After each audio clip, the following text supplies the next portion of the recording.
الحمد لله رب العالمين صلاة والسلام على رسوله النبي الكريم وعلى آله وأصحابه أجمعين. الحمد لله الذي هدانا لهذا وما كنا لنهتدي لولا أن هدانا الله. رب اشرح لي صدري ويسر لي أمري واحلل عقدة من لساني يفقه قولي. آمین یا رب العالمین۔ ہم نے سورہ نور شروع کر رکھی ہے اور انشاءاللہ آج ہم اس کو مکمل کر لیں گے، لیکن آپ نے نوٹ فرمایا ہوگا کہ کس قدر اہم مضامین بیان ہوئے ہیں، اور خود اسی سورہ کی پہلی آیت میں بتا دیا کہ اس سورت کی کتنی اہمیت اور اہمیت ہے، اور پھر اس کے اندر جو احکامات دیے گئے ہیں ان کی حیثیت کتنی زبردست ہے۔ کل ہم نے آیت 55 سے شروع کیا۔ آپ مجھے بتائیں گے کہ آیت 55 میں خاص بات کیا ہے؟ جلدی بتائیں وَأَطِيعُوا الرَّسُولَ جی۔ وَأَطِيعُوا الرَّسُولَ جی، یہی جو اللہ تعالیٰ کا آیا نا کہ اطیع اللہ رسول، اطیع اللہ نہیں آیا، اطیع الرسول آیا صرف یہاں پہ۔ میں نے آیت 55 کی بات کی ہے آپ سے۔ اچھا 55۔ 55 55 نمبر۔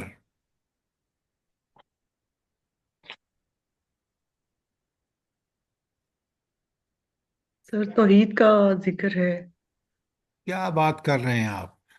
نہیں، خلافت کا ذکر ہے کہ خلیفہ بنانے کا حکم ہے اللہ تعالیٰ کا، جو ایمان لائے ہیں اللہ پر اور نیک اعمال بھی کیے ہیں تو ان کا اللہ تعالیٰ کا وعدہ ہے۔ زرتاج صاحبہ، اللہ تعالیٰ کا وعدہ ڈے ون سے ہے کہ میں نے آپ لوگوں کو خلیفہ بنا کر بھیجا ہے۔ ہر آدمی دنیا میں اللہ تعالیٰ کا خلیفہ ہے، اور وہ خلافت یہ ہے کہ اللہ تعالیٰ نے آپ کو جو ذرائع اور وسائل بخشے ہیں، جیسے آپ ہیں امریکہ پہنچ جاتی ہیں، آپ ہیں کہ اللہ تعالیٰ نے آپ کو کتنا ذوق اور شوق دیا ہے دین کا۔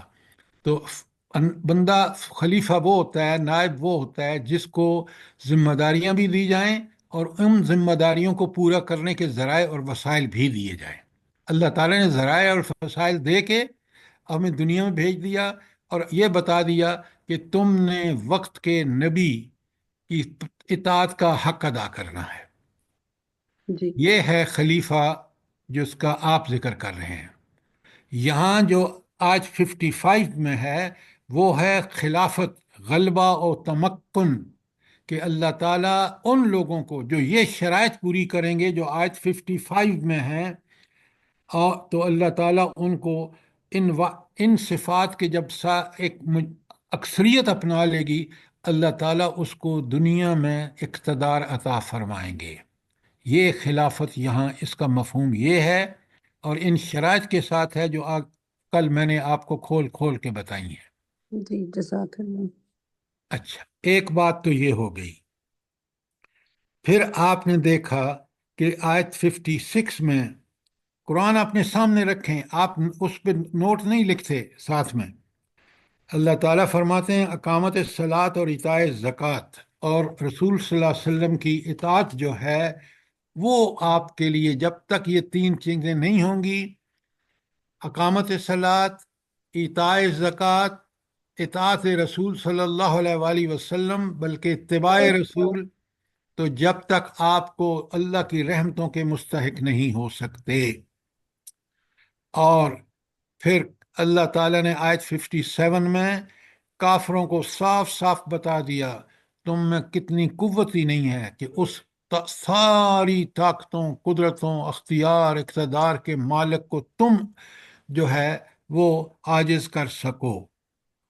اور پھر آیت 51 8 تا 61 58 تا 61 آیت میں چادر چار دیواری اور عصمتوں کا تحفظ کے بعض کا اصول بتا دیے گئے ہیں۔ آپ لوگ غور سے پڑھیں، سمجھیں، تاکہ آپ کو پوری طرح بات پتہ چل جائے۔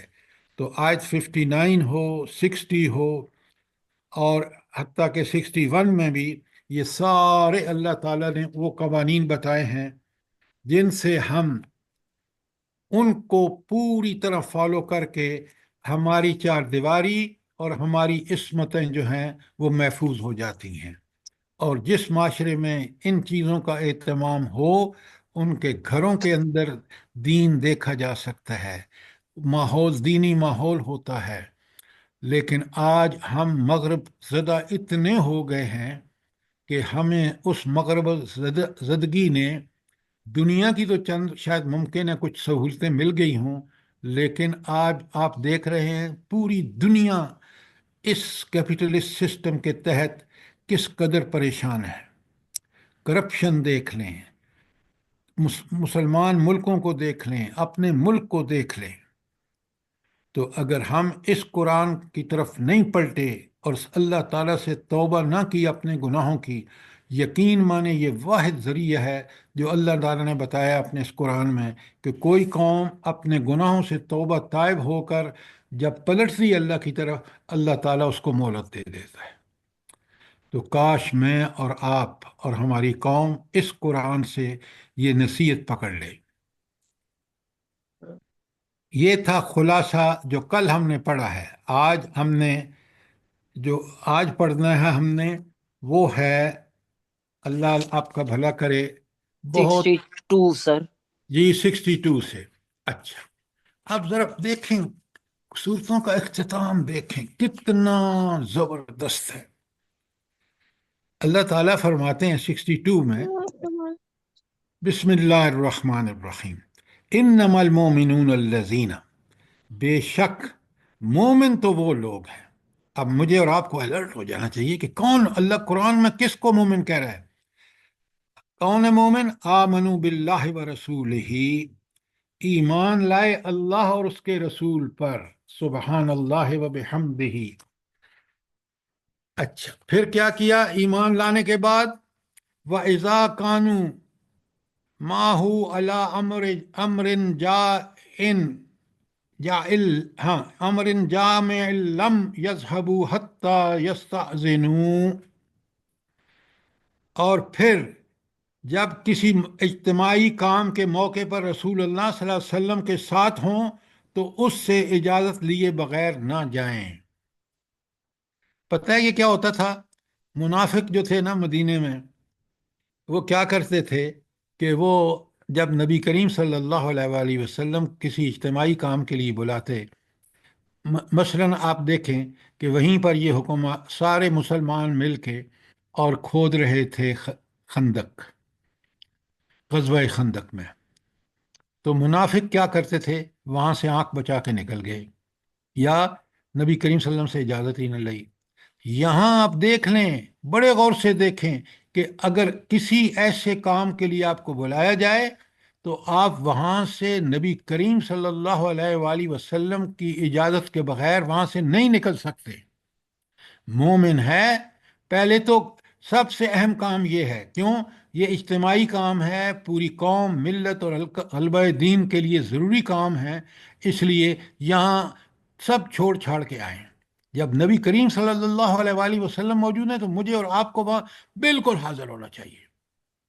دین کے اجتماعی کاموں کی طرف جب بھی بلایا جائے فوراً آئیں، اور وہاں بھاگنے اور بہانے بنانے کا کوئی آپ کو سرا پیر نہیں آپ کے اندر ہونا چاہیے۔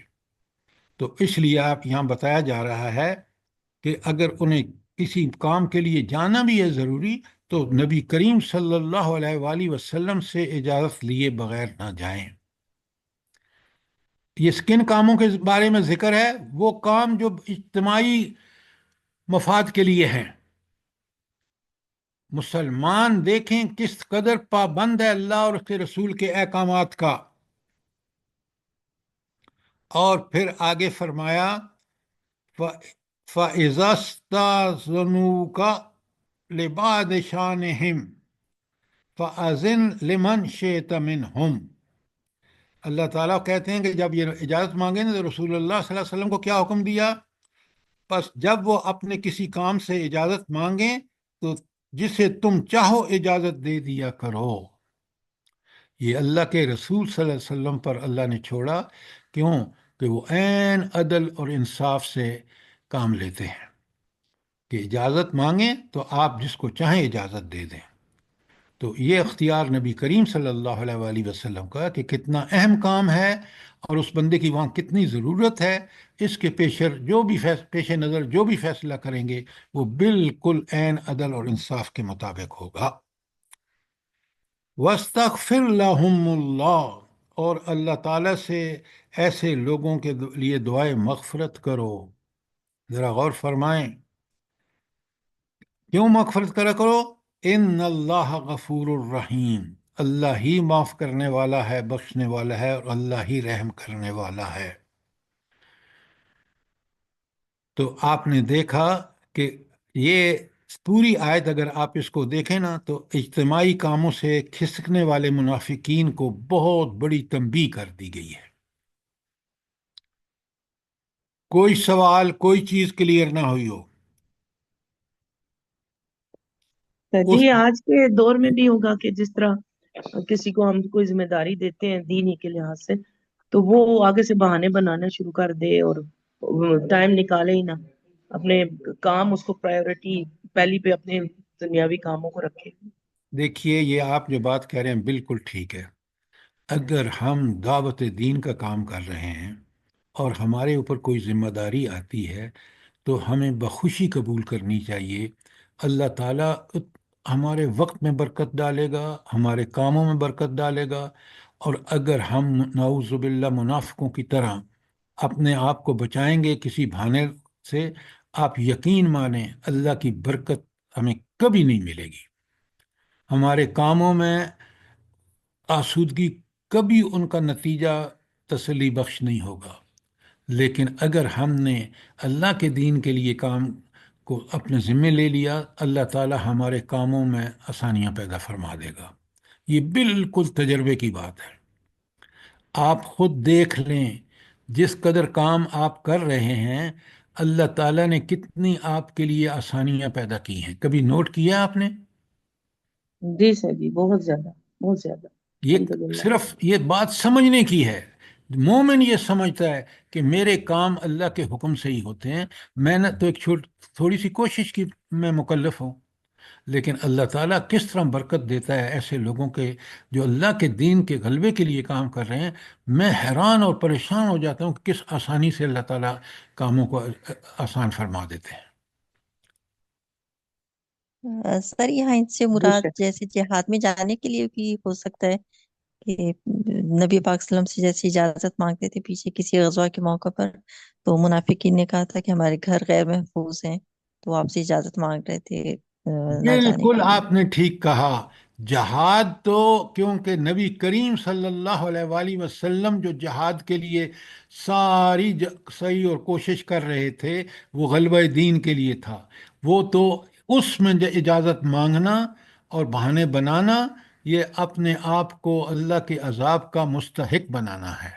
یاد رکھیں، جب نبی خود کریم صلی اللہ علیہ وآلہ وسلم جہاد کے لیے خود جا رہے ہیں، اس کے پیچھے رہ جانے والے، اب دیکھیں نا، آپ غزوہ تبوک پر ذرا پڑھیں کہ جن سواریاں نہیں تھیں نا، وہ لوگ آنسوؤں سے روتے تھے، اور رب نے کتنی قدر کی ہے ان کے اخلاص کی کہ اللہ تعالیٰ نے کہا کہ یہ تمہارے ساتھ تھے جب تم دنیا میں ساری غزوہ تبوک میں جو بھی گھاٹی پار کر رہے تھے، جہاں بھی تکلیفیں اٹھا رہے تھے، وہ گھر بیٹھے اس اجر کے مستحق تھے کیونکہ انہوں نے اخلاص کے ساتھ اپنے آپ کو پیش کیا۔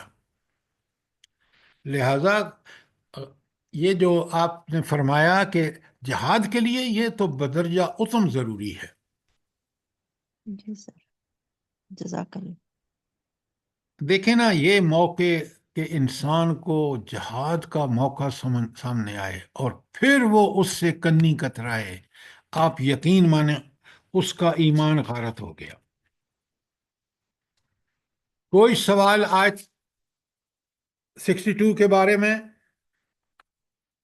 اب آپ ذرا دیکھیں، میں نے ہمیشہ آپ سے گزارش کی ہے کہ سیرت کو سمجھنا ہے تو قرآن سے سمجھیں۔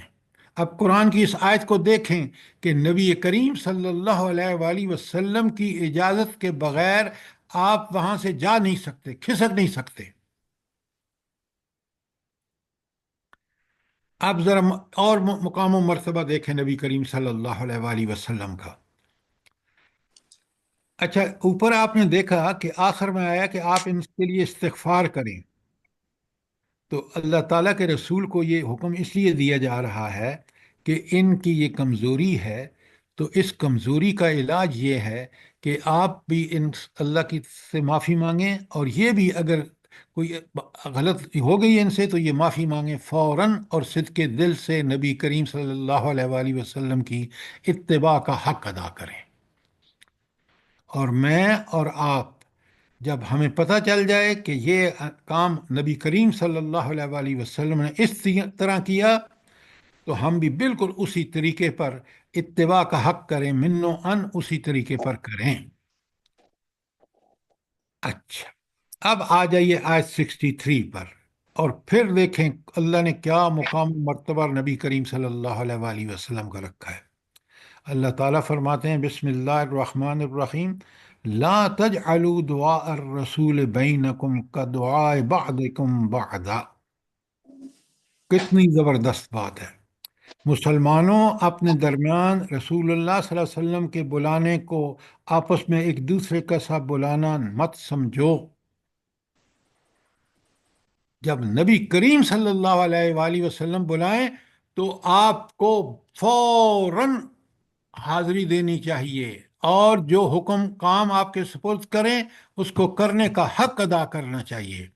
یہ آپس میں جو ہم چکر بازیاں کر لیتے ہیں یا ادھر ادھر، نبی کریم صلی اللہ علیہ وآلہ وسلم کے ساتھ انتہائی اخلاص سے آپ کی اتباع میرے اور آپ پر لازم لازم ہے۔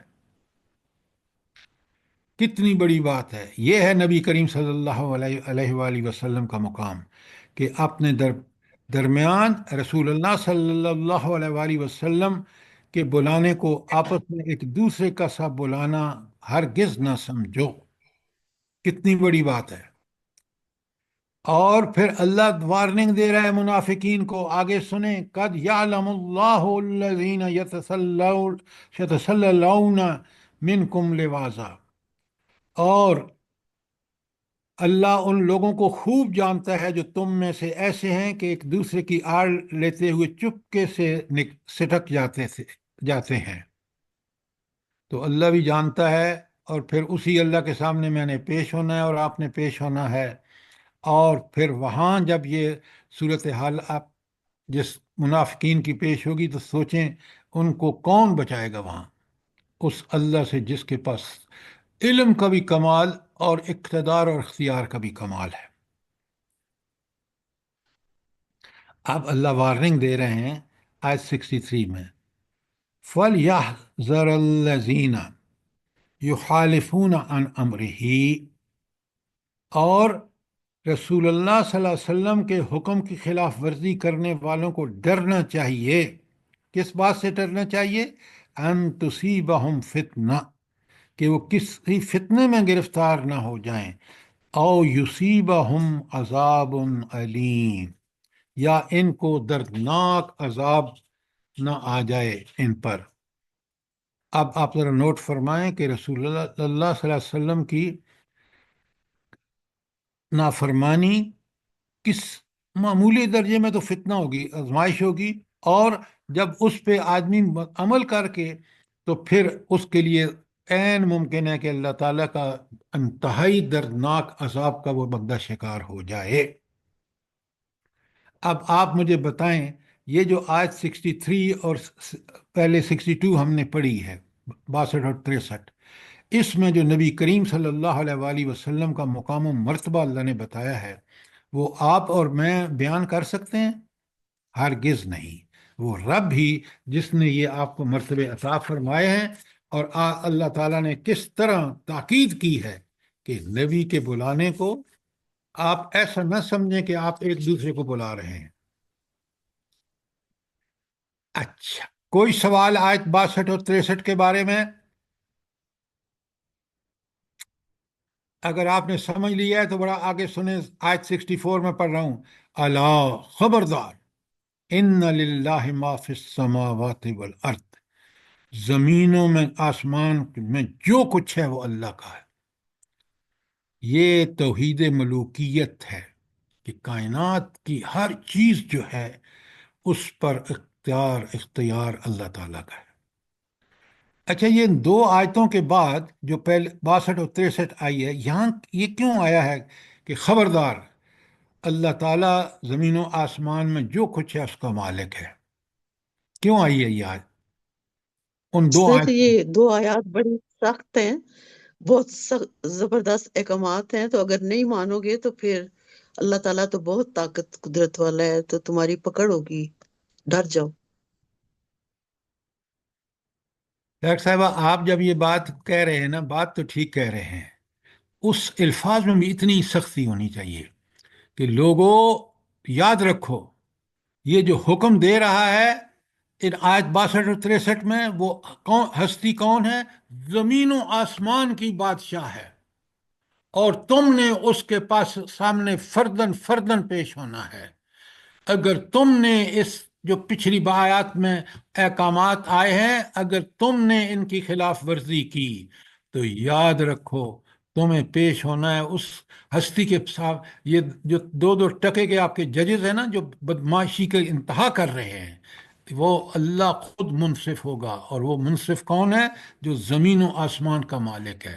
وہ کون ہے؟ سبحان اللہ، جس میں کوئی کمی، کوئی نقص نہیں ہے۔ وہ اللہ کون ہے؟ ساری تعریفوں کا حقدار وہ ہے، لہذا وہ فیصلہ عین عدل اور انصاف کے مطابق کرے گا۔ جی آئیڈیل سر جسٹس۔ بالکل، آج انسان بھولا ہوا ہے اللہ کو، اللہ نے بھی ان کو اپنا آپ بھلا دیا ہوا ہے۔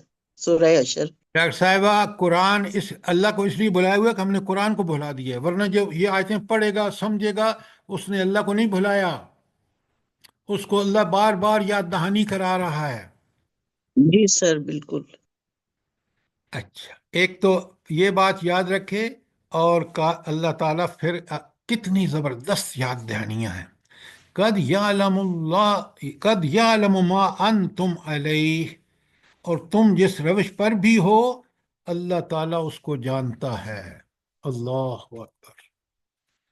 میں آپ قرآن پڑھ رہے ہیں، کس نیت سے پڑھ رہے ہیں، کس اخلاص سے پڑھ رہے ہیں، کیا جذبے ہیں ہمارے، سب اللہ کو پتہ ہے۔ اور جو بدماشیاں کر رہے ہیں، آپ دیکھیں نا، پورا اسلام آباد اکھڑا پڑا ہے، سڑکیں جی سر۔ بڑے بہترین جو ادھر آئی، اس میں F10 کا ایک بڑا خوبصورت وہ تھا گول چکر، اس کو کاٹ کے رکھا ہوا ہے۔ آگے پتہ نہیں، آپ اس روڈ پہ آنے والوں کو گھنٹوں لگتے ہیں۔ کیوں؟ ساری ٹریفک چھوٹی چھوٹی سڑکوں پہ۔ تو یہ اللہ کو سب پتہ ہے کہ یہ کس مقصد کے لیے یہ ہو رہا ہے۔ جی سر، بظاہر یہ ہے کہ کچھ ہمارے لیے کر رہے ہیں، اصل میں اپنا کھانا پینا ہوتا ہے زیادہ۔ ڈاکٹر صاحبہ، ان کو اب یہ پتہ ہے کہ یہ ہمارا آخری وقت ہے۔ اللہ تعالیٰ ملک کو ان اللہ کے کرے ان کا آخری وقت ہو۔ عزائم سے بچائے۔ دیکھیں، ان کا آخری وقت اس اصلاح جب آئے گی جب ہم کوشش کریں گے اصلاح کی، توبہ طائب ہو کے اللہ کی طرف پلٹیں گے۔ اچھا چلیں، یہ ایک الگ سبجیکٹ ہے۔ تو اللہ تعالیٰ فرماتے ہیں قد یعلم ما انتم علیہ، تم جس روش پر بھی ہو اللہ تعالیٰ خوب جانتا ہے۔ اور سنیں سنیں، کتنی بڑی وارننگ ہے، کاش میں اور آپ سمجھیں۔ وَيَوْمَ يُرْجَعُونَ إِلَيْهِ فَيُنَبِّئُكُم بِمَا عَمِلُوا، جس دن یہ لوگ اس کی طرف پلٹائے جائیں گے اور وہ انہیں بتا دے گا کہ وہ کیا کچھ کر کے آئے ہیں۔ کاش کاش میں اور آپ سمجھیں یہ کتنی عارضی دنیا ہے۔ آپ یقین مانیں اس کے عارضی ہونے کا، آپ اور میں جب مڑ کے دیکھتے ہیں نا، وہ بچپن کے جو واقعات ہیں ایسا لگتا ہے کل کی بات ہے۔ کتنی عارضی ہے یہ زندگی۔ اور قیامت کے دن جو سب سے اچھے حساب دان ہوں گے نا، جو ماہر ہوں گے، وہ بھی کہیں گے کہ ہم دنیا میں کچھ تھوڑا ہی وقت رہے۔ وجہ قبر میں جب برسوں پڑے رہے، حساب کتاب کے لیے میدان میں پتہ نہیں ایک دن کتنے ہزار سالوں کا ہے۔ تو اللہ کے بندو، آج اللہ کے اس وارننگ سے ایک سبق سیکھو کہ میں نے اور آپ نے، ہم نے پیش ہونا ہے، اور وہ اس اللہ کے سامنے پیش ہونا ہے۔ واللہ بکل شیء علیم، ایک ایک چیز سے واقف، میرے اور آپ کے دل میں اٹھنے والے وسوسوں سے واقف، ہم نے دنیا کیسے گزاری ہے، اللہ کے رضا کے لیے یا شیطان اور طاغوت کی پیروی میں، سب اللہ تعالیٰ کو مائکرو ڈیٹیل میں پتہ ہے۔ تو کس قدر آنکھیں کھول کے اور سارے کان کو کھول کے سن لیں کہ کس اللہ تعالیٰ کیا یہاں انسان کو تنبیہات دے رہے ہیں۔ وہ اللہ جو زمین و آسمان کا مالک، وہ اللہ جس کا علم اتنی باریک بینی میں، تو اس کے سامنے آپ کی پیشی ہے۔ دیکھیں ذرا آیت، آخری آیت ہے، اور کتنی بندے کو جگانے والی، جھنجھوڑنے والی آیت ہے۔ یہ آخری آیت۔ اس سے جی، یہ بھی ظاہر ہوتا ہے کہ ہر شخص اپنے اندر جھانکے اور اپنی پچھلی زندگی کو دیکھے کہ مجھ سے جو بھی کوئی کوتاہی ہو گئی ہے تو میں اپنے رب سے معافیاں مانگوں کہ ابھی معاف کرا لوں، بالکل جی آپ نے ٹھیک کہا، اور میں آئندہ زندگی میں کوئی ایسی حرکت نہ کروں کہ میرا رب ناراض ہو، مجھے معاف کر دے کاش۔ اور اللہ کہتے ہیں کہ یہ توبہ کا دروازہ اسی لیے اللہ نے کھولا رکھا ہے کہ انسان سچی توبہ کر کے پلٹ آئے اور باقی زندگی اللہ کی رضا کے لیے، اللہ کے احکامات کے مطابق رسول اللہ صلی اللہ علیہ وسلم کی اتباع میں گزار دے، تو اللہ تعالیٰ اس کو بخش دے گا۔ بے قل ان شک کنتم تحبون اللہ فاتبعونی ہاں یحببکم اللہ۔ اس آیت کو یاد کر لیں تاکہ کتنا بڑا اللہ تعالیٰ نے الاؤنس دیا ہے انسان کو کہ توبہ کر کے اتباع رسول پہ آ جاؤ، اللہ تم سے محبت کرے گا۔ یحببکم اللہ و یغفر لکم ذنوبکم، تمہارے گناہوں کو بخش دے گا۔ بے شک اللہ غفور الرحیم۔ بے شک، لیکن غفور الرحیم شرائط کے ساتھ ہے، بے شک غیر مشروط نہیں ہے۔ بے شک سر اصل میں قرآن پاک اول تو پڑھا ہی نہیں جاتا، اگر کوئی پڑھتا بھی ہے تو بس ختم، سپارہ پڑھ لیا، 2 سپارے پڑھ لیے ہیں بس ثواب کے لیے۔ اگر کوئی ترجمہ بھی پڑھتا ہے تو بڑی تیزی میں ایسے سمجھا جائے نا عمل کے لیے، تو پھر فائدہ ہوگا۔ ڈاکٹر صاحبہ، اللہ تعالیٰ نے اسی کے لیے بھیجا، عمل اپنی اصلاح کے لیے۔ نبی کریم صلی اللہ علیہ وآلہ وسلم نے کر کے دکھایا۔ اب ہمارے یہ عذر جو آپ بتا رہے ہیں نا ہم مسلمانوں کے، اللہ قبول ہرگز نہیں کرے گا۔ اس نے پورا حجت پہ قائم کر دی، قرآن بھی بھیج دیا، رسول بھی بھیج دیے۔ آگے آ رہا ہے، ہم ابھی پڑھیں گے جب۔ اچھا، اب ذرا آپ پلیز ایک قلم اور پین لے لیں، 2-3 سطریں لکھ لیں تاکہ آپ کو پتہ چل جائے کہ اس صورت کے اہم ترین مضامین کیا تھے۔ لے لیا آپ نے؟ آپ میں سے کتنے کے پاس نوٹ بکس ہیں جن پہ آپ نوٹ لکھتے ہیں جی میرے سب ہے، پاس سر ہاتھ میں میں ہی ہے، لکھتی ہوں قلم روز، ہاتھ میں ہی ہے اور پیپر سامنے ہے۔ نہیں قرآن پہ لکھ رہے ہیں۔ جی اچھا، اب الحمدللہ سر۔ نمبر لکھیں اس سورت میں، سورہ نور میں کیا تھے؟ نمبر 1، معاشرتی، قانونی، معاشرتی کاما قانونی کاما سیاسی اور باہمی تعلقات کے متعلق اہم ہدایات دی گئی ہیں۔ سر یہ جی قانون کے آگے آپ نے کیا کہا ہے؟ معاشرتی معاشرتی، قانون۔ قانونی، سیاسی اور باہمی تعلقات کے متعلق اہم ہدایات دی گئی ہیں۔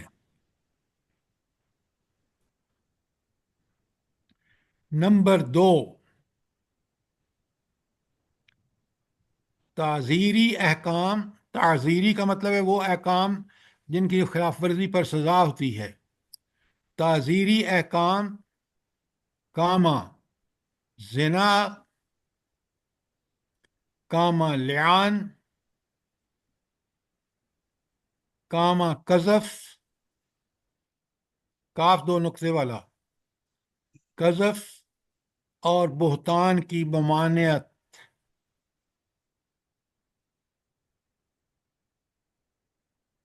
نمبر 3 استیزان یعنی اجازت، استیزان کی ہدایت قذف اور کے بعد کیا بولا تھا؟ جی قذف کے بعد کیا بولا تھا؟ قذف اور بہتان کی ممانعت. سر استیزان کیسے لکھیں گے؟ ہاں شاباش. الف سین اجازت ویسے ہے، اس کا معنی الف سین تے یہ زال یہ اکٹھا استیزا، الف نون آگے ڈال دیں، استیزان. جزاک اللہ. اس کو بریکٹ میں اجازت اجازت دینا لکھیں. کہہ سکتے ہیں. ہاں ہاں، اس کا اجازت مانگنا یا اجازت دینا. اچھا اب بریکٹ میں آگے اجازت لکھ لینا تاکہ. اچھا استیزان کی ہدایت اور پردے کے احکام، یہ نمبر 3 تھا.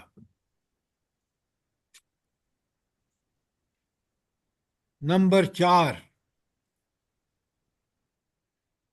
عصمت عین سواد میم تے، عصمت کی حفاظت اور بیسوائی سے اجتناب کا حکم. بیسوائی جو ہوتا ہے نا، یہ جو اور گندی عورتیں جو پیشہ کرتی ہیں، وہاں آپ نے پڑھا ہے کہ آپ یہ اس وقت عربوں کو جو خریدتے تھے خواتین، ان سے یہ پیشہ کراتے تھے تو سختی سے منع کیا گیا اور بتا دیا. سر یہ رسوائی ہے، صحیح کر دو نا، اس کو روٹیٹ ہو جاتا ہے. سر یہ رسوائی ہے ورڈ، بیسوائی بے یہ وہ ہے میوٹ ہے نا. سین واو اکٹھا 20 اور الف حمزہ یہ ای، اچھا ٹھیک. بیسوائی سے اجتناب کا حکم. نیکسٹ نمبر واقع افک کی تفصیل. واقع افک الف فے کاف کش والا، افک کی تفصیل اور اس سے متعلق امور پر جامع تبصرہ.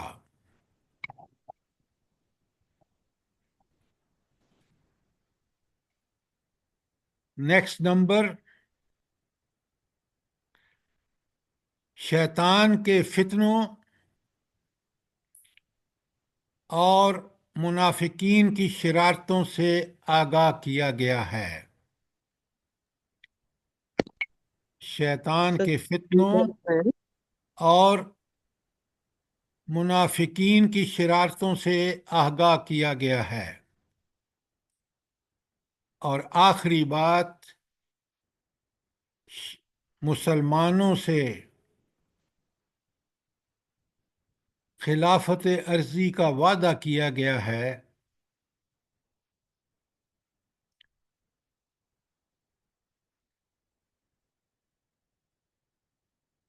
خلافت عرضی کا مشروط وعدہ کیا گیا ہے، شرطوں کے ساتھ مشروط وعدہ کیا گیا ہے.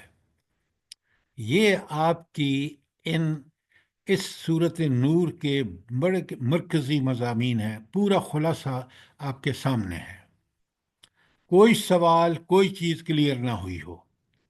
سر 5 اور 6 دوبارہ بھی بتا دیں. جی سر جی خلافت 5 اور عرضی 6. کا مشروط وعدہ کیا گیا ہے. بھائی مسلمان جب آپ نے آیت میں سنا نہیں ہے کہ یہ کام کریں گے تو اللہ خلافت. نہیں سر جی، جو لکھوایا آپ نے میں وہ کہہ رہی ہوں، مسلمانوں سے یہ خلافت عرضی کا. خلافت عرضی کا مشروط وعدہ کیا گیا ہے. جزاک اللہ. جی آپ کوئی سوال کر رہے تھے. سر سر دوسرا 5 نمبر اور 6 ذرا بول دیجیے. ریپیٹ کر دیں ذرا. اب 6 بندے بولیں گے تو مجھے کچھ خاک سمجھ آئے گا.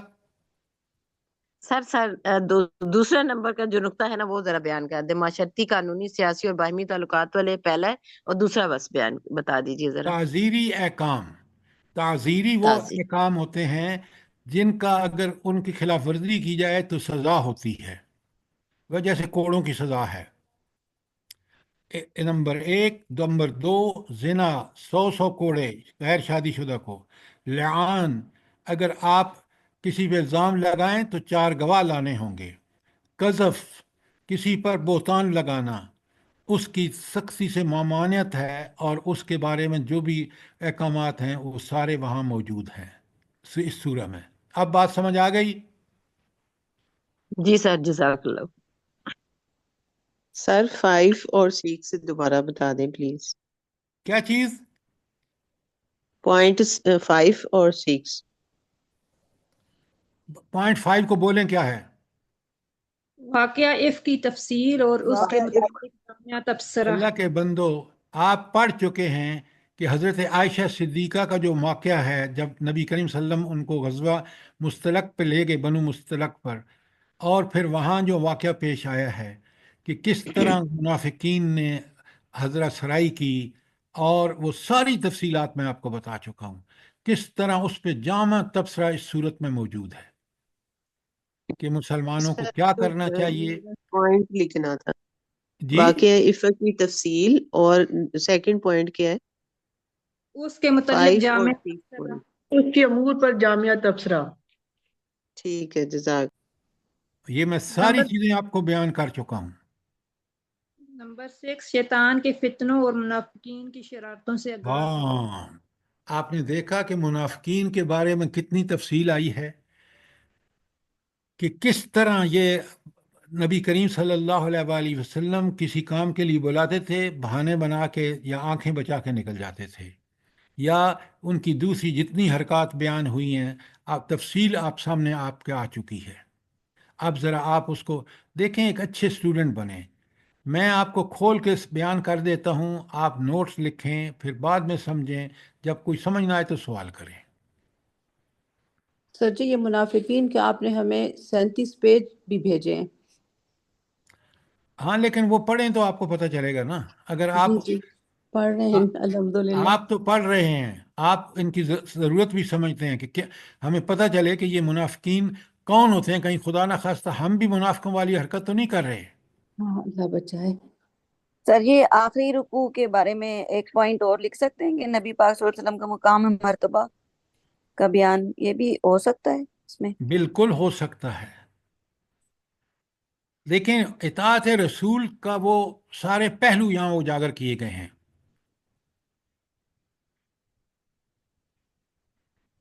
کوئی سوال آیت نور کے حوالے سے، تاکہ میں اب آگے شروع کروں۔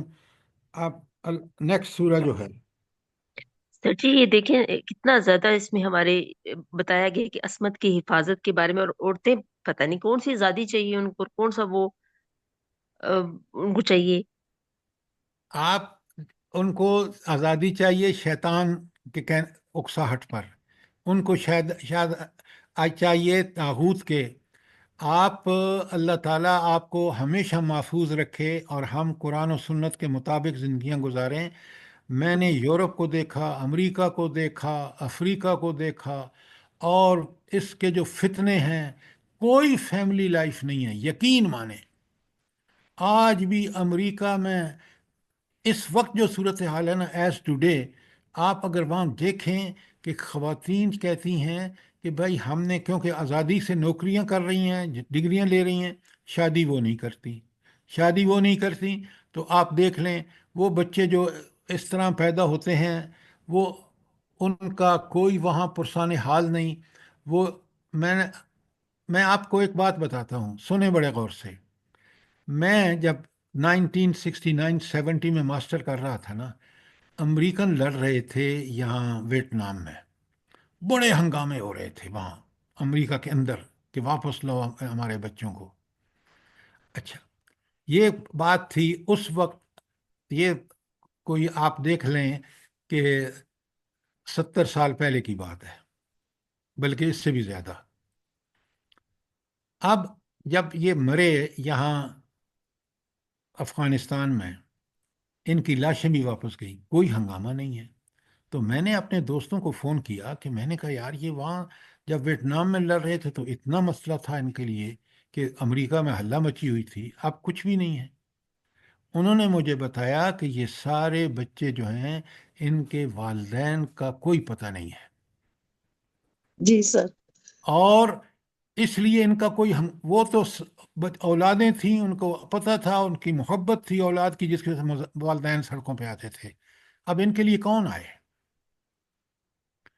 اس لیے یہ معاشرے اس قدر تنزل کا شکار ہوتے ہیں اس فحاشی اور عریانی کی وجہ سے کہ آپ تصور نہیں کر سکتے۔ آج یہ جو جاب کر رہی ہیں بچیاں خواتین ویسٹ میں، وہ ان کی کوئی شادیاں وادیاں نہیں ہوتی۔ وہ کہتی ہیں کہ ہم کیسے پھر چھٹی کیسے لیں، میٹرنٹی لیو کیسے ملے ہمیں۔ اللہ تعالیٰ نے انسان کے لیے وہی کام بتایا جس کی معاشرے کو ضرورت تھی۔ خواتین آپ دیکھ لیں، افغانیوں نے، عورتوں نے ان بچوں کو تربیت کی، انہوں نے جہاد و قتال میں امریکہ اور نیٹو اور سارے خبیث ملک کو جو اس کے بیک پہ تھے، امریکہ ان کی بیک پہ تھا، وہ امریکہ کی بیک پہ تھے، کس قدر شکست کھائی ہے اس نے۔ ذرا غور کریں، انسان کاش آج بھی ہم اپنی خواہشات اور شیطان اور مغرب کے پجاری ہیں، کاش ہم اس دین کے پجاری بنتے۔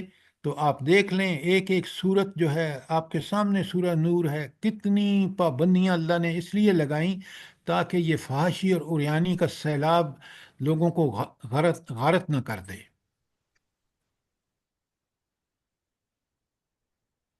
کوئی سوال، کوئی چیز کلیئر نہ ہوئی ہو؟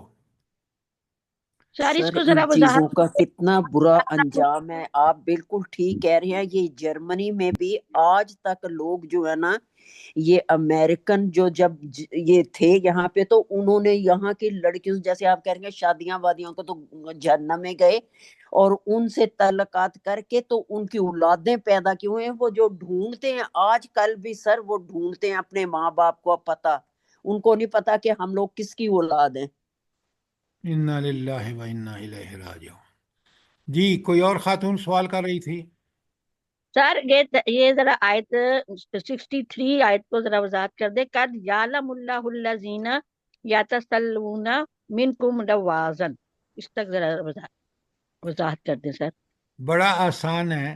نبی کریم میں نے آپ کو غزوہ خندق کی مثال دی ہے کہ سب لوگوں کو بلایا کہ آؤ خندق کھودیں۔ ایک شخص نے دکھایا کہ اس نے پیٹ پر پتھر باندھا ہوا تھا بھوک کے مارے، تو اس نے جب ایک پتھر دکھایا تو حضور نبی کریم صلی اللہ علیہ وآلہ وسلم نے اپنا کپڑا ہٹا کے پیٹ پر 2 پتھر دکھائے۔ تو جی جی یہ ہے کمال امیر کا، یہ ہے وہ قیادت جو لوگوں کے اندر ایک ایسی روح پھونک دیتی ہے کہ وہ چین سے نہیں بیٹھتی۔ لیکن یہ منافق اتنا اندر سے پلیت ہوتا ہے کہ وہ ایسے موقعوں پر بہانے بنا کے بھاگ جاتا ہے، جبکہ اللہ تعالیٰ نے اس کو موقع فراہم کیا ہے کہ وہ حق ادا کرے نبی کریم صلی اللہ علیہ وسلم کے احکامات کی اور جنت میں آخرت دائمی جنت حاصل کر لے۔ لیکن یہ بدبخت بہانے بنا کے اور طرح طرح کی، نبی کریم صلی اللہ علیہ وسلم مصروف ہیں تو دیکھ نہیں تو نکل گئے، یہ ہے اس کا مفہوم جو میں نے آپ کو بات بتائی ہے۔ اب سمجھ آئیے کوئی نہیں آئی؟ جی سر، جزاک اللہ سر، بے شک۔ جیسے جنگ تبوک میں بھی انہوں نے ایسے ہی کیا تھا نا۔ بالکل آپ نے ٹھیک کہا، غزوہ تبوک کے موقع پر بھی ایسی بے کار قسم کے بہانے بنا کے اور پیچھے بیٹھے رہ گئے۔ سر جی ہم مسلمان کیوں ایسے ہیں؟ ہم نے اس ہستی کو رول ماڈل کیوں نہیں بنایا؟ کیوں نہیں اپنی زندگیوں میں ہم لائے؟ ہم مسلمان کیوں اتنے غافل ہیں؟ آپ کا سوال بالکل ٹھیک ہے، لیکن آپ مجھے بتائیں، دنیا آزمائش ہے، اللہ تعالیٰ نے ہماری اندر کچھ نفس سے امارہ رکھا ہے، شیطان کو اللہ تعالیٰ نے اجازت دی ہے کہ ان کو ورغلاؤ، اس کے بعد طاغوت اور حد سے بڑی ہوئی ناجائز خواہشیں، یہ ساری وہ چیزیں ہیں جو مسلمان ان کو اپنا رہے ہیں، اور اپنے خالق، مالک، رازق اور حاکم، جس کا دین اتنا پیارا اور اتنا دنیا اور آخرت دونوں کے لیے بہترین ہمارے لیے راہ عمل ہے، اس کو ہم نے چھوڑ رکھا ہے۔ تو اکثر مسلمان اللہ اس معاف لیے کہ کر دے اس سر ہم امتحان لوگوں میں کو۔ فیل ہو رہے ہیں۔ اب بات سمجھ آئیے کہ نہیں آئی؟ جی جی سر، جی جی دکھ سر ہوتا عملی ہے طور اتنی پہ بڑی ہستی کافر کی جو ہے ہم وہ امت ہیں۔ بہتر اتنی بڑی ہستی کی ہم امت ہیں اور خلاف ورزیاں کیے جا رہے ہیں، تباہی ہم پہ مسلط ہو رہی ہے اور ہمیں ہوش نہیں آتا تباہیاں کہ نہیں، ہم ذلت دیکھیں.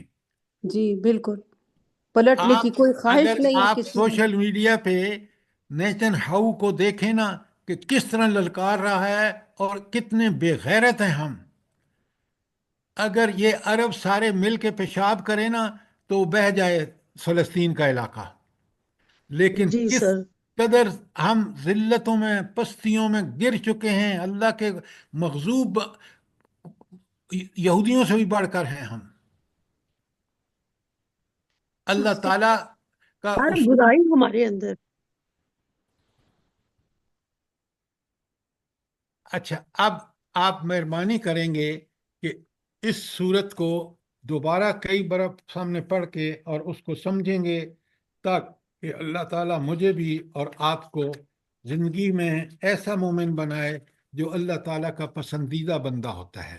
آمین ثم آمین۔ اللہ تعالیٰ کا پسندیدہ وہ ہے جو اللہ کے حکم کے مطابق رسول اللہ صلی اللہ علیہ وسلم کو نمونہ سمجھ کے اسی طرح عمل کرے. اب آ جائیے، اگلی صورت ہے سورہ فرقان. اچھا دیکھیں، آپ سب ماشاءاللہ قرآن سے جڑے ہوئے لوگ ہیں. کسی صورت کو سمجھنے کے لیے جو سب سے پہلی ضروری چیز ہے نا، وہ ہیں اس کے زمانہ نزول کے حالات کیا تھے. کیوں؟ ان حالات کے اندر ساری رہنمائی کہ اس صورت میں ہے جو اس زمانے میں نازل ہوئی ہے. یہ صورت 8 ہجری میں نازل ہوئی ہے، ساری 8 نبوی میں، نبوت کے 8ویں سال مکے میں نازل ہوئی ہے. اچھا یہ کون سا زمانہ ہے جلدی بتائیں؟ شیب ابھی طالب کا زمانہ ہے، 7 سے 10. ایکسیلنٹ ڈاکٹر صاحبہ، ایکسیلنٹ. 7 محرم 7 نبوی سے لے کر محرم 10 نبوی تک. ابھی میں بھیج رہا ہوں آپ کو، اور نہیں بلکہ کل آپ کو مل چکا ہے. مکی دور کی مل چکا ہے نا آپ کو؟ جی سر مل چکے ہیں. جی ہاں آپ نے ایسے کسی نے دیکھا ہے؟ جی سر۔ کتنی ویلتھ آف انفارمیشن ہے اس کے اندر. پیدائش سے لے کر 13 سال مکے کے واقعات، نبی صلی اللہ علیہ وسلم کی عمر کیا تھی، کیا اس وقت نبوی کون سا تھا، ساری تفصیلات کی خلاصہ وہاں موجود ہے نہیں ہے؟ جی سر جزاک اللہ خیر، اللہ پاک آپ جی کو سر بالکل. جزائے خیر. اب میں آپ کو پوچھتا ہوں تو اس کا جواب وہاں موجود ہے کہ 8 نبوی میں نازل ہوئی ہے، لہٰذا 7 تا 10 نبوی جو ہے وہ واقعہ شاب ابی طالب میں نبی کریم صلی اللہ علیہ وسلم کا خاندان پورا وہاں موجود ہے. سوشل بائیکاٹ ہے، انتہائی قسم پرسی کی حالت ہے. اس وقت یہ سورہ فرقان نازل ہوئی ہے. آپ ایک ایک لفظ دیکھیں اور مسلمانوں کو جو اللہ تعالیٰ احکامات دے رہے ہیں کمال دیکھیں، اور پھر آپ کو سمجھ آتی ہے کہ اگر اس زمانے میں جو ثابت قدم رہے ہیں، جو استقامت کا ثبوت نبی کریم صلی اللہ علیہ وسلم نے دیا ہے، وہ انہی آیات اور انہی صورتوں کے جو مضامین ہیں ان کو پڑھ کے ان کا ارادے، ان کے استقامت پہاڑ جیسی ہوتی تھی. سنیں پہلی آیت، سنیں غور سے، سنیں. بسم اللہ الرحمن الرحیم. تبارک الذی، ہائے ہائے ہائے ہائے، بڑی برکتوں والی ہے وہ ہستی. تبارک یتبارک ماضی اور مضارع ہیں. بڑی برکت والی ہے وہ ہستی. کون؟ نزل الفرقان، ہستی وہ جس نے یہ فرقان، یہ کسوٹی نازل کی ہے. کس پر؟ علی عبدہ، اپنے بندوں پر. کیوں؟ لیکون للعالمین نذیرا، اس لیے نازل کی تاکہ وہ ساری دنیا کو وارننگ دینے والا، ڈرانے والا بن جائے. وہ شاب ابی طالب میں صرف نہیں ہے، وہ اس نے تو قیامت تک کے مسلمانوں کو یہ بتانا ہے کہ یہ قرآن جو حق کو باطل کی کسوٹی ہے. اب میں ایک ایک لفظ کا ترجمہ کر کے کھولتا ہوں اس کو. تبارک کا مطلب کیا ہے یہ بتائیں. یہ تبارک کا لفظ کس کے لیے آیا ہے پہلے یہ بتائیں؟ اللہ اللہ تعالیٰ رب سے۔ اللہ تعالیٰ کے تعالیٰ کے لیے ہائے آتا ہے یہ۔ ہائے ہائے، اللہ تعالیٰ کے لیے یہ اتنا لاجواب لفظ ہے کہ اس پر والیوم لکھی جا سکتی ہیں۔ مثلا بڑے غور سے سنیں، یہ تبارک کا مطلب ہوتا ہے کہ ایسی ہستی جس میں انتہائی مبالغے کی برکت ہو، تبارک، اور اس کا کمال کا اظہار بھی ہو رہا ہو اس ہستی کے بارے میں، اور اس کے اندر فراوانی ہو برکت کی، اور بڑھتی چڑھتی ہوئی اس کے اندر افزائش ہو برکتوں کی۔ ذرا غور فرمائیں تبارک کا برکت کی کس افزائش کا، کس لیول کی افزائش کا ذکر ہو رہا ہے، اور اس کو کھول کے صاحب تفہیم نے کمال کر دیا ہے۔ وہ کہتے ہیں یہ بڑا محسن ہے، نہایت باخبر ہے، نہایت باخیر ہے، اس لیے کہ اس نے اپنے بندے کو فرقان کی عظیم الشان نعمت سے نواز کر دنیا بھر کو خبردار کرنے کا انتظام فرمایا ہے۔ کیا بات ہے! یہ قرآن ایسی چیز نہیں ہے۔ آگے اب اس کی تعریف آگے اگلی آیت میں بھی ہے کہ بڑی برکتوں والی کتاب ہے۔ بلکہ کیسی برکتوں والی ہے؟ اس نبی کو جو یتیم پیدا ہوا ہے، اللہ اکبر، اللہ اکبر، 40 سال کی عمر نبوت سے سرفراز فرما کر 13 سال مکے میں تربیت کر کے اور 14ویں سال نبوت کے حکومت دے دی مدینے میں۔ اس سے بڑی کوئی تبارک والی برکت والی ہستی ہو سکتی ہے جس نے یہ کام کر دیا ہو کہ ایک یتیم انسان پیدا ہوا ہو، 40 سال کی عمر میں نبوت، اور 53 سال کی عمر میں حکومت مدینے کی، اور 13 سال مکے میں وہ ٹیم تیار کی، وہ گروہ صحابہ اور صحابیات کا تیار کیا جو ہر قربانی دینے کے لیے تیار ہیں، اور جنہوں نے مدینے کی ریاست میں نبی کریم صلی اللہ علیہ وسلم کو کبھی کسی فرد کی جب ضرورت پڑی ہو تو آپ کے تربیت یافتہ لوگ موجود تھے۔ دیکھ لیں، آج 75 سال گزرنے کے بعد آپ کو ڈھنگ کا نہ جج ملتا ہے اس ملک میں، نہ کوئی اداروں کا سربراہ ملتا ہے۔ کون سا کام ہم نے برا نہیں کیا؟ مجھے بتائیں، سوچیں، یہ ہے قرآن کی برکتیں۔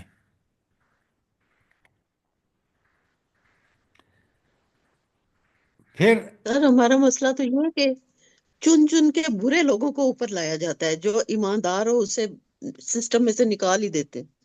نہیں، اس کا راستہ ہی بند کر دیتے ہیں۔ اچھا، اب بڑے غور سے سنیے، ایک تو یہ برکت ہوئی، دوسری قرآن تبارک الذی، کون ہے برکت والی ہستی؟ وہ ہستی جو نہایت بزرگ، باعظمت، اور اس کے لیے زمین و آسمان کی، اس لیے کہ زمین و آسمان کی بادشاہی اسی کی ہے۔ وہ برکتوں والی اس لیے ہے کہ وہ بادشاہ ہے پوری کائنات کی۔ اللہ اکبر، اللہ اکبر۔ نہایت مقدس اور منزہ اس لیے کہ اس کی ذات ہر شائبہ شرک سے پاک، اس کا کوئی ہم جنس اور اس کی ذات میں کوئی شریک نہیں۔ تو اب وہ برکت والی ہے یا نہیں؟ انتہائی برکت والی ہے یا نہیں؟ نمبر 4، نہایت بلند و برتر اس لیے کہ بادشاہی ساری کی ساری اسی کی ہے، کسی دوسرے کا یہ مرتبہ ہی نہیں کہ اس کے اختیارات میں شریک ہو سکے۔ اور آخری بات، تبارک کیوں ہے نمبر 5 پہ؟ کمال قدرت کے اعتبار سے برتر اس لیے کہ وہ کائنات کی ہر چیز کو پیدا کرنے والا، ہر شے کی تقدیر مقرر کرنے والا، یہ ہے، اس لیے وہ تبارک ہے۔ اب اس تبارک نے جس کی برکتوں کے یہ میں نے 5 پوائنٹ آپ بتائے ہیں، اس نے کیا نازل کیا ہے؟ نزل الفرقان۔ اب فرق کرنے کا مطلب ہے کہ کوئی دو چیزوں میں فرق کرنا یا کسی چیز کو توڑ کر اس کے اجزاء میں فرق پیدا کرنا تاکہ وہ سمجھ سکیں۔ لہذا قرآن جو ہے وہ فرقان ہے۔ یہاں فرقان کا مطلب ہے کہ حق کو باطل میں وہ تمیز کرتا ہے۔ اچھا کسوٹی بھی کہیں گے سر جی اس کو؟ جی، کسوٹی بھی کہیں گے؟ کسوٹی بھی کہیں گے۔ کسوٹی کیا ہوتی ہے؟ کھرے اور کھوٹے کو پہچان ہوتی ہے۔ اچھا، آپ مجھے بتائیں، آپ لوگ سب قرآن کے طالب علم ہیں ماشاءاللہ، کہ قرآن کیسے حق و باطل کی کسوٹی ہے؟ بتائیں نا۔ سر اس کو پڑھ کے سمجھ کے تو رستہ صاف نظر آنا شروع ہو جاتا ہے کہ کون سا رستہ ٹھیک ہے اور ڈاکٹر کون سا صاحبہ، غلط ہے۔ قرآن کو جب آپ پڑھتے ہیں یہ بروں کا ذکر ہے، ساتھ ہی نیکوں کاروں کا ذکر ہے، یہ جہنم کا ذکر ہے، یہ جنت کا ذکر ہے، ساتھ ہی قرآن نے خود تقابل کر کے پوری طرح کہ یہ کسوٹی ہے، یہ حق و باطل کو فرق کرنے والی ہے، آپ کو جگہ جگہ قرآن میں نظر آتا ہے نہیں آتا؟ جی سر یہی بات ہے۔ سر ابھی سورہ نور پڑھ کے بھی نا مجھے ایسے لگ رہا تھا کہ ہم ہیرے موتی چھوڑ کے تو ایسے ہی پتھروں کے پیچھے بھاگ رہے ہیں، تو بس بالکل آپ نے ٹھیک کہا، بالکل بالکل۔ کاش میں اور آپ قرآن کو جب سمجھیں تو یہ چیز ہمیں صاف نظر آنی چاہیے کہ کتنی برکت والی وہ ہستی ہے جس نے نازل کیا ہے، یہ کیسا فرقان ہے کہ حق و باطل آپ یقین مانیں۔ اللہ اکبر، کاش آپ سمجھیں۔ اللہ تعالیٰ کے رسول صلی اللہ علیہ وآلہ وسلم فرماتے ہیں مومن کی فراست سے ڈرو، مومن کی فراست۔ یہ فراست کیا بات ہے یہ مومن میں؟ جب وہ قرآن اور سنت کو فالو کرتا ہے، وہ حق و باطل میں تمیز اللہ تعالیٰ خود اس کو سکھا دیتا ہے۔ اس کو برائی، بے حیائی، ہر قسم کی برائی سے سخت نفرت اور اللہ کے احکامات سے اس کو اتنی محبت ہوتی ہے کہ وہ دل و جان سے ان کو عزیز رکھتا ہے۔ تو آپ ذرا آیت میں دیکھیں، پہلی آیت سورہ فرقان کی، تبارک برکتوں والی ہستی، اس نے فرقان نازل کیا، الا عبدہ، اللہ اکبر، اللہ اکبر۔ یہ عبدہ ہی کس کو کہا جا رہا ہے؟ نبی کریم صلی اللہ جی علیہ صلی نبی اللہ پاک علیہ کو۔ وسلم۔ آپ سوچیں، عبد کس ہستی کا نام ہے؟ عبد وہ ہے جو اللہ کا غلام ہو، رسول سے بڑا کوئی غلام نہیں ہو سکتا، تو الا عبد ہی۔ فرقان کس پر نازل جی سر کیا؟ اللہ تعالیٰ اب آپ سنیں ذرا، اللہ عبد ہی، اس عبد کو اس لیے عظمت ہے، اس عبد کے لیے اس لیے بڑائی اور بزرگی ہے کہ وہ اللہ کا ٹھیک ٹھیک غلام ہے، اور اللہ کا ٹھیک غلام وہ ہوتا ہے جو قرآن و سنت کے مطابق زندگی گزارے۔ اب آگے بتایا کہ یہ قرآن کیوں نازل کیا ہے بندے پر، کیوں نازل کیا ہے؟ لیکون للعالمین نذیرا، تاکہ لوگ لیکون للعالمین نذیرا، سارے جہان والوں کے لیے، قیامت تک آنے والے انسانوں کے لیے یہ ان کو لیے نذیر ہے۔ نذیر کا مطلب کیا ہے؟ کہ یہ قرآن اس کو وارننگ دے رہا ہے، تنبیہات دے رہا ہے، اس کو ڈرا رہا ہے۔ کس بات سے ڈرا رہا ہے؟ کہ اگر تم نے اس قرآن و سنت کی دعوت کو قبول کر کے اپنی زندگی میں اس کے مطابق نہ ڈھالی تو تمہیں دنیا اور آخرت کی ذلتوں کا سامنا ہوگا۔ دنیا میں تم ناکام رہو گے، آخرت میں تمہیں دائمی جہنم سے ہمارا سابقہ پیش آئے گا۔ یہ ہے نذیر کا معنی۔ آپ ذرا اس ایک آیت میں دیکھ لیں، ایک ایک لفظ کو دیکھ لیں، پہلے تبارک کو دیکھیں۔ نزلہ کا مطلب کیا ہے؟ آہستہ آہستہ اتارا، ایک دم نہیں۔ 23 سالوں میں مکمل ہوا قرآن، مکی صورتیں دیکھ لیں، مدنی صورتیں دیکھ لیں، حسب حال دیکھ لیں، حسب وقت کی مناسبت سے دیکھ لیں، تبارک کو دیکھیں، نزلہ کو دیکھیں، فرقان کو دیکھیں، عبد کو دیکھیں، اور نذیرہ کو دیکھ لیں۔ اب ایک ایک لفظ کو دیکھیں تو کس قدر اہم ترین اصطلاحات ہیں۔ کوئی سوال آیت نمبر 1 کے بارے میں؟